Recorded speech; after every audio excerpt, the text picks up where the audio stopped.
All right, take a look at the VEVOR HVLP spray gun kit. So we got our instructions. We got a couple of containers.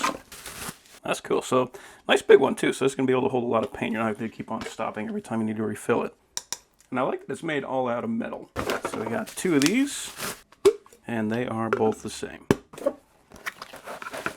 So here is the container for the mini spray gun. Looks good. Same construction, just a little bit smaller. So this can be for smaller projects. We got our water separator, so if you got water in that compressed air, you're not going to worry about that ruining your paint. Very nice. We got cleaning brush. We got 3 male couplers, which is great because not all spray guns actually come with these. Sometimes you got to buy them separately. We got our filters. Oh, that's cool. So this actually comes with some plumber's tape, so we don't have to worry about any leaks whenever we're threading this on. And we got our regulator. So this is where we would dial in that pressure, and then we got a gauge on the other side to see what that pressure is. Oh, that's cool. They got us a couple little multi-wrenches for assembly and disassembly. Okay, so this definitely feels like a quality spray gun. Like we've got all metal components here, a very nice feeling trigger. We've got our airflow adjustment, we've got our paint adjustment, or also known as the fluid adjustment, and then we got our pattern adjustment. Yeah, no plastic components on here. This is a very impressive little spray gun. Not a super complicated nozzle, so there's not a bunch of little holes in here, which is great because that's going to make cleaning this thing a lot easier. We can see right here on the bottom, this is a 1.0 nozzle. So that fits on well, and then we can still adjust that pattern with this. So now we're getting into the big boys, so you can see the size comparison. So the 1.0 nozzle, that's going to be for, fine detail work, or if you're going to be doing like a clear coat or anything like that. Anything that you would want a 1.0 nozzle for, that's going to be what this is for. This is a 1.4, so this is going to be more for your base coat. Wow, that has a very nice feeling trigger on it. But same basic components. We got our air adjustment, we got our fluid adjustment, and our pattern adjustment. This one does have a filter pre-installed, so that's cool. Yeah, very nice feeling gun. Really like that. Now we can see on this one, we do actually have more holes in there. This is going to take a little bit more to clean. You do want to make sure that you got those holes all cleaned out. This doesn't come with it, but it's a good idea to get some wires like this so that you can clean out those holes so that you can get an accurate pattern every time you use this. But yeah, this is super nice. This is a very nice feeling spray gun.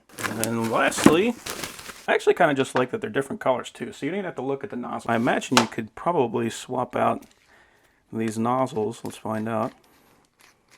Yeah, it looks like the same tip.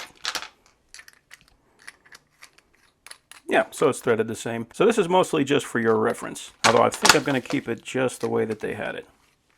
But these nozzles are a little bit more complicated, but that's okay because these are going to be for much different patterns. This is going to get a very good atomization of the paint and very good patterns. So just a little bit more cleaning, but better results. And this one is a 1.8, so largest nozzle, but that is going to be good for like primers. You can even still use this for base coats, but mostly for thicker paint. Yeah, everything's nice and consistent, which is important. Got everything moves nice and clean.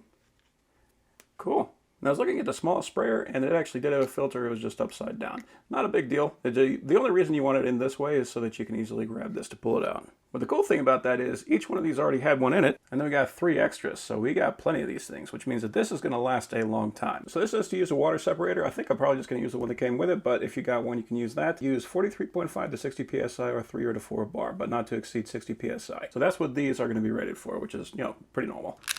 First thing is I'm going to attach the coupler. So make sure that you're putting this tape on clockwise.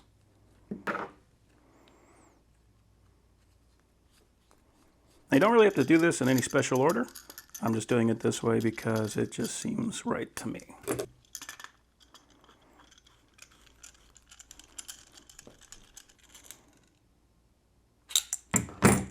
Okay, and this side we don't have to use any of this tape on because this is a flare fitting.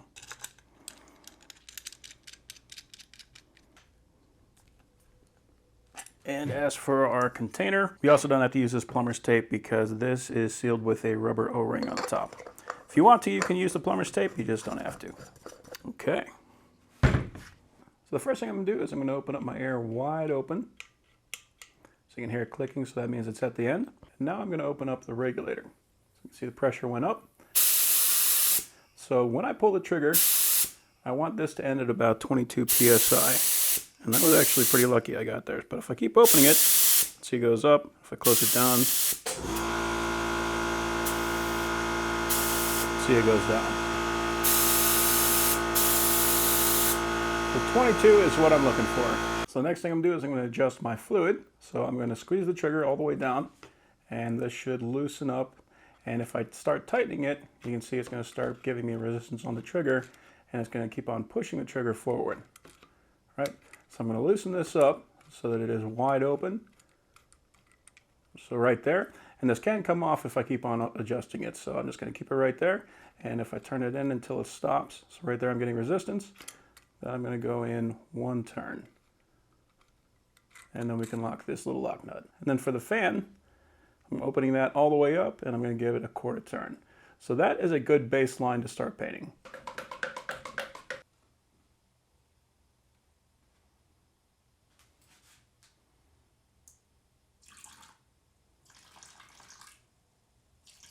So this paint is a little bit old, so all I'm doing here is I'm making sure there's not any chunks in it. And because this is water-based paint, I could just use water to thin that out. But right now, this is looking pretty good.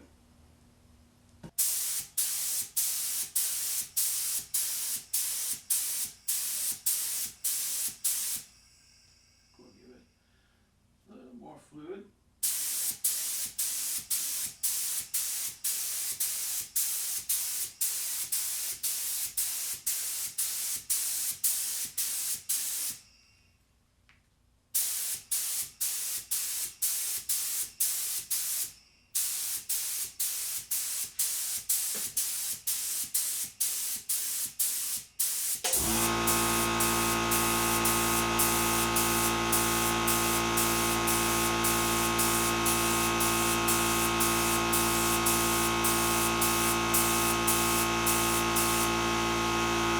So yeah, this little guy works pretty darn well. I'm very happy with that.